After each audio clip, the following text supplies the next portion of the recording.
Welcome to Anime Recapped. Today I am going over a 2011 to 2012 Japanese anime fantasy series called Fate Zero, covering Season 2. It has been rated 15 and contains spoilers, so please watch responsibly. Continuing where we left off from the mission to eliminate Castor, Uryu and his demonic monster. They all struggle to prevent the demon summoned by Castor from reaching the shore, as it regenerates at an astonishing pace, making it difficult to destroy. As Archer and Tokiomi Tosaka watch the battle aboard Archer's aircraft named Vimana, Tokiomi asks Archer to assist in destroying Castor, but Archer refuses after sacrificing 4 of his weapons to damage the beast. Berserker engages Archer in aerial combat with one of the jets he caught. Meanwhile, Karya confronts and fights Tokiomi over his treatment of Sakura. Ryunosuke Uryu, watching from the riverbank, is sniped by Kiritsugu Emiya and dies. Castor senses the death of his master and vows to fulfill the promise he made to him. Kiritsugu concludes that Castor's demon is an immortal being that will regenerate itself if even a small piece of it is left, and that only Saber's noble phantasm is strong enough to destroy it. As Archer and Berserker continue to battle in the sky, Saber and Ryder retreat from Castor's demon to rethink their strategy. Ryder proposes transporting the demon inside of Ionian Hederoi, where his armies will hold it off as long as they can to give Saber and Lancer enough time to find a way to finally destroy it. Kiritsugu explains to Waver and Lancer how Saber's noble phantasm can defeat the demon. Lancer destroys his gay Buid to allow Saber's wound to heal and fully use her noble phantasm. Tokiomi burns Karya with a blast of fire. He falls from the building and is later found by Kirei, who heals him. Berserker gets drawn to Saber's sword and attacks her, but is attacked by Lancer and Archer, who destroy his jet. Kiritsugu fires a flare gun to signal to Waver where Ryder should transport the demon. With the demon in position, Saber destroys Castor and the demon using her noble phantasm, Excalibur. Kenneth visits Risei and asks for his reward for Lancer's role in defeating Castor. But on receiving his reward, Kenneth eliminates him to ensure that no other masters can get one. During the battle at the Mion River, Maya finds Sola Ui and removes the arm bearing her command seals,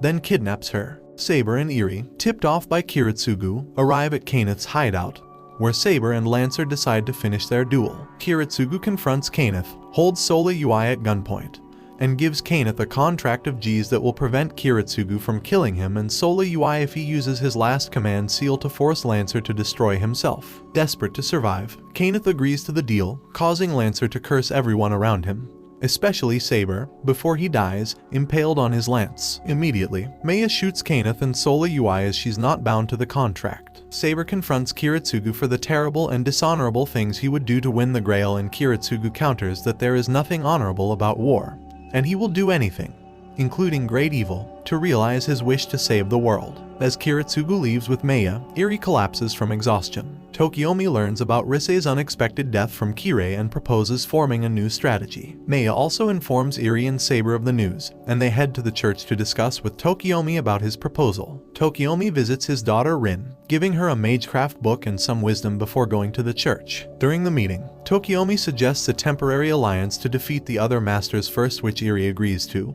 provided that Tokiomi complies with having Kirei leave the country and be no longer involved in the war. As they leave, Eri reveals to Maya that she is the embodiment of the Holy Grail in human form and will soon die to create the Grail near the end of the war. Maya promises to protect her until that time comes. Later, Kirei meets with Tokiomi, who entrusts him with the guardianship of Rin should anything happen to him. He also gave him an Azoth dagger which Kirei uses to stab Tokiomi in the back. With Tokiomi dead, Kirei forms a new contract with Archer as his servant. Going back through Kiritsugu's past, Kiritsugu grew up on Alamango Island in the Philippines, with his father Noritaka Emiya, who researches immortality. Shirley, Noritaka's assistant, went to his lab and used the immortality formula on herself, which turned her into a vampire. Shirley asks Kiritsugu to kill her, but he doesn't. Rather, he fled to alert the church, thereby causing an outbreak. With the collective effort of the church executor and Mage Association enforcers, it was contained and stopped. Kiritsugu was saved by a mercenary named Natalia Kaminsky. Later, Kiritsugu confronts his father on the matter,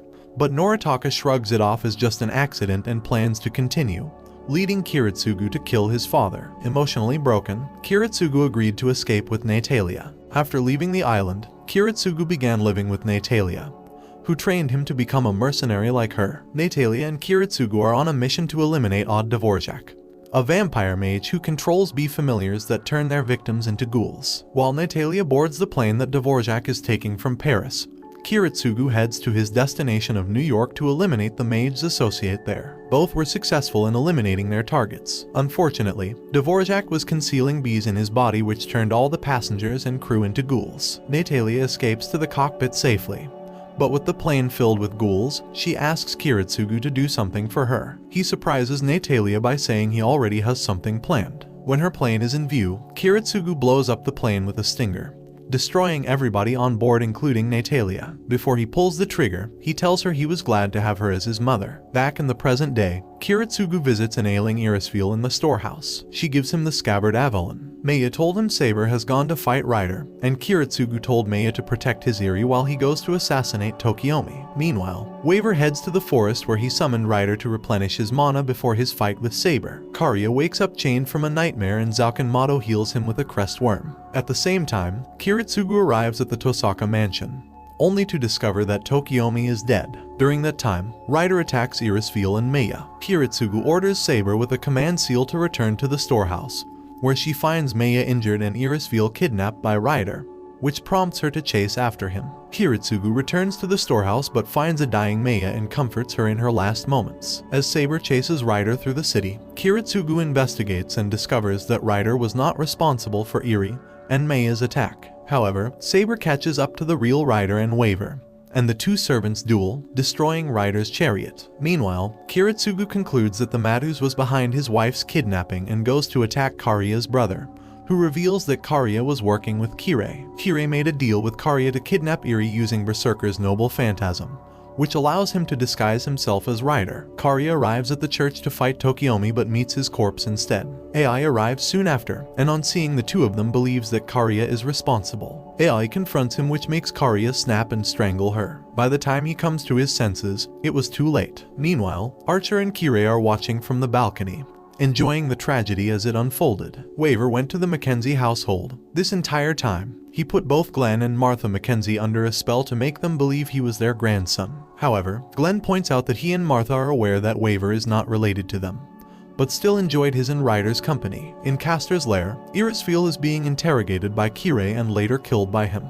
Later that night, Waver and Ryder see magical flares sent up near the theater, meant to lure them into a duel with Archer. Ryder summons his horse Bucephalus and Waver uses all his command seals to give Ryder the power he needs to win, as he feels he is no longer worthy of being his master. Ryder tells Waver he considers him a friend and wants him to ride with him into battle. Kiritsugu and Saber see the flares as well. Having sent out the flares, Kirei prepares for his fight with Kiritsugu, sending Berserker to deal with Saber and Archer to face off with Ryder. As Kiritsugu and Saber arrive at the theater on separate paths, Saber is attacked by Berserker in the underground parking lot. Meanwhile, Ryder and Waver encounter Archer on the bridge. Ryder asks Archer to join forces with him and conquer the world, but Archer declines. As Saber and Berserker fight, Saber is startled to find he knows the exact length of her sword. She asks for his true identity, and Berserker removes his mask to reveal Sir Lancelot, one of her most trusted knights, gravely shocking her. Ryder summons Ionian Heteroi and he and his army charge at Archer. Archer pulls out his sword Aya and uses his noble phantasm Enuma Elish to destroy Ryder's army and Ionian Heteroi. Ryder charges at Archer and is slain by Aya. Archer spares Waver's life and departs, leaving Waver mourning.